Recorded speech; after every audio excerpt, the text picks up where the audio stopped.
अयोध्या नगरी में राजा दशरथ का राज्य था। वे 3 रानियों कौशल्या, कैकेयी और सुमित्रा के पति थे।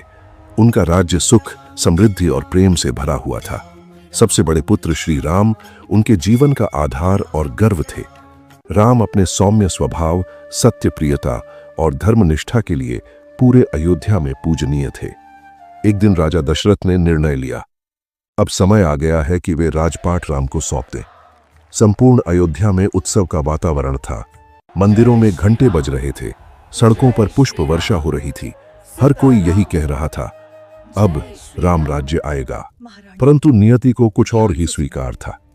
राजा दशरथ की प्रिय रानी कैकेयी को उसकी दासी मंथरा ने भड़काया।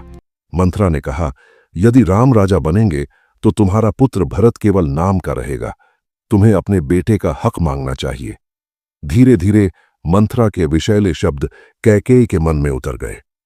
उसे याद आया कि राजा दशरथ ने युद्ध के समय उससे 2 वरदानों का वचन दिया था।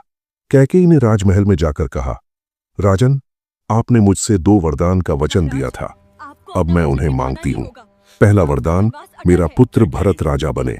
दूसरा वरदान, राम 14 वर्ष के लिए वनवास जाएं। दशरथ यह सुनकर स्तब्ध रह गए। उन्होंने कहा, देवी, मुझसे कोई और वर मांग लो, पर राम को मत भेजो। परंतु कैकेयी अडिग रही। जब श्री राम को यह समाचार मिला तो उन्होंने बिना किसी क्रोध या शिकायत के कहा, पिताजी का वचन ही मेरा धर्म है। यदि यही उनका आदेश है तो मैं अवश्य बन जाऊंगा। माता कौशल्या रोने लगी, पर राम ने उन्हें समझाया, मां, सत्य और धर्म से बढ़कर कुछ नहीं। फिर सीता जी ने कहा, जहां आप हैं वही मेरा अयोध्या है, मैं भी आपके साथ वन जाऊंगी। और लक्ष्मण जी ने भी दृढ़ता से कहा, भैया, मैं भी आपके बिना नहीं रह सकता। तीनों ने साधारण वस्त्र धारण किए, जटा झूठ बांधी और अयोध्या की जनता को प्रणाम कर निकल पड़े। पूरा नगर रो उठा। राम, मत जाओ की पुकार गूंज उठी, पर श्री राम का कदम नहीं रुका। वन के मार्ग में उन्हें अनेक आर्षि मुनि मिले, जिन्होंने उनका स्वागत किया। उन्होंने चित्रकूट पर्वत को अपना निवास बनाया। वहां वे तप, सेवा और धर्म पालन में लीन रहे। उधर अयोध्या में श्री राम के वियोग से राजा दशरथ का हृदय टूट गया। वे बार बार कहते रहे, राम राम, और अंततः राम के नाम लेते लेते प्राण त्याग दिए।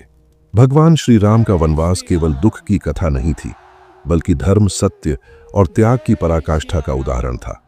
उन्होंने दिखाया कि जीवन में चाहे कैसी भी परिस्थिति आए, कर्तव्य और सत्य के मार्ग से कभी विचलित नहीं होना चाहिए।